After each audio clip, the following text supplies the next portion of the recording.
I have written this story. It is a prologue to my upcoming story that I'm just announcing it with you guys. It is called Sherlock Holmes in the Dark Blood. Hope you enjoy this sneak preview. From a dimly lit apartment with an alcove window view to the rainy London streets, a stranger sat and contemplated his late-night news. The living room was sparse, containing a scuffed wooden table, a rotary phone resting beside an ashtray half-filled with forgotten cigarette stubs, a single lamp casting a warm amber glow on the peeling wallpaper, and an oval antique mirror hung on the far wall. His beige suit, worn but dignified, draped over him like armor, the fabric catching the faint light as he adjusted the cuffs of his cream-colored shirt. The rhythmic patter of rain against the glass seemed to echo his thoughts, heavy and unrelenting. A thick moustache shadowed his upper lip, making his stern features even more unreadable. He stared out at the rain-soaked street, his eyes sharp and calculating, as if the world outside held answers he'd been chasing for years. On the wooden table, he assembled papers of every sort. A boy in his adolescent years stepped out to meet the man, his small youthful frame swallowed by the oversized leather jacket he wore. The dim light from above caught the sheen of the jacket's creases, hinting at its age and history. His boots, scuffed and sturdy, tapped against the floor. "I'm ready for dinner," the boy asserted, like he was predicting the future of what would happen next. The man looked towards him, stating, "We're going out to dinner, Sherlock." Sherlock didn't expect this. It was Tuesday, September the 11th, but they never go out on a Tuesday. Sherlock questioned his father's choice of day for their outing. His father turned around and quoted the line that Sherlock would never forget. "When life throws you a curveball, you need to learn how to catch it." Sherlock didn't know what his father was talking about. Sherlock knew that his father's antics were often idiosyncratic, so Sherlock shrugged it off at that very moment as a useless piece of information. His father ordered Sherlock to his room to prepare for dinner. As he walked down the ever-so-dark hallway, which reminded him of a creepy alleyway, Sherlock thought about his father's role as a biochemist and about his useless facts. Sherlock entered his bedroom, which was a blend of sophistication and youthful adventure. A dark wood bed with a tufted leather headboard sat against one wall, covered in a monochrome striped quilt. A baseball glove and a neatly folded Letterman jacket rested on the foot of the bed. The walls were plastered in faded wallpaper and adorned with framed aviation posters. There were model airplanes hanging from the ceiling. There was a sleek wooden desk by the rain-streaked window, holding a typewriter, a stack of neatly bound books, and a polished brass lamp. A mahogany bookshelf stocked with adventure novels, encyclopedias, and science magazines sat beside the broken wall that his father hadn't patched up. In the corner, a leather armchair and a small side table alongside a glass case proudly displaying a rare coin collection offered a cozy reading nook. The air carried the faint scent of polished wood and rain drifting in from the city outside, completing the atmosphere of a privileged young boy's retreat. While he was putting his newsboy cap on his head, he heard a conversation down the hallway from the living room, as if a divine word was being whispered to him. His mother, being a doctor, was talking to his father about his late-night news.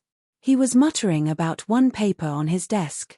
"I've got this diagnosis here, from the pediatrician for Sherlock, which is Bullock's.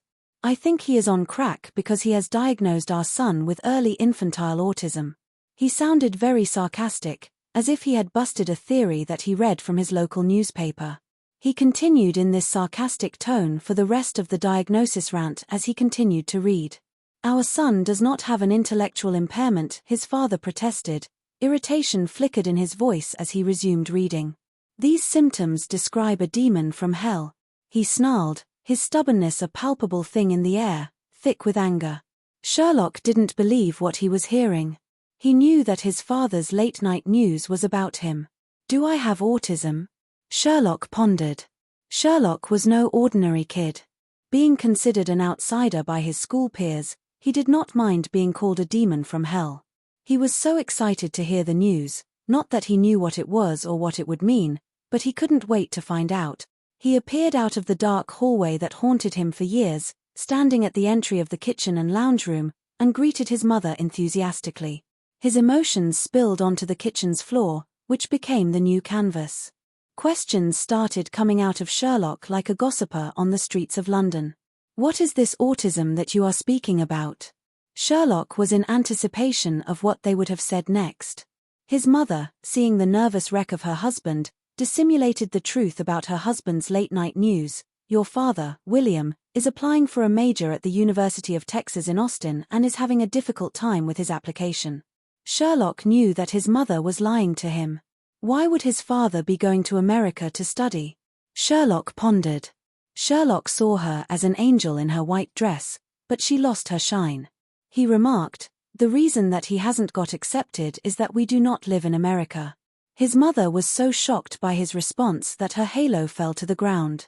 She reassured Sherlock, "You have proven the health system wrong. Little pigs have big ears so that they can fly." This was Sherlock's favorite phrase by his mother. Amongst all the trash that his father complains about most of the time, this made Sherlock feel a lot calmer because of his devilish nature, reminding him he can be more than he could be. His father exclaimed, "Last in the car gets their mouth washed with road tar." Everybody scampered out the front door towards the car like a herd of ostriches. However, Sherlock was last as always, so William wondered, since Sherlock arrived at the car last, he should go back and get my top hat. How about that? Sherlock knew that his mother was going to agree with father's statement, so being an obedient son, he asserted, "I'll go get it." He slumped and scuffed his feet as he hastily headed back toward the house. Knowing that it was a bad idea, he rushed and pulled the front door to the house closed, that it made a deep howl sound, like a loud crow call. When he got inside, the night had turned into dark crow feathers. As Sherlock was getting the top hat for his father, the bird cawed once more. Sherlock knew that something was wrong. He could feel it in the shadowy clothes he was wearing. Then he heard an unfamiliar caw, something menacing that demanded, "Where's the kid, William?" Sherlock quickly locked the door and scampered across to the living room and knelt down on the floor underneath the alcove window. He didn't know if the shriek related to him. Then he heard it, a sound of a click of a beak which resembled the cocking of a gun. In the reflection in the mirror on the opposite wall, he saw, in full color, his parents sitting in the car, then vague glimpses of a man's figure in the darkness outside the window above him. Sherlock counted to 10 in his head in fear, for the worst moment in his life was about to occur. So that is all you get. I wanted to say more, but visible element was too much for the program that I'm using. And also, I don't think the YouTube algorithm would like other YouTube will demonetize me. Will take my video down and crunch it up into little pieces and ban me for the rest of the eternity. So that is why I'm not gonna spoil the ending to that prologue. Yeah, so it will come soon. Hopefully the end of this year, but you know what will happen. The brighter light is with me. Thanks for sticking around.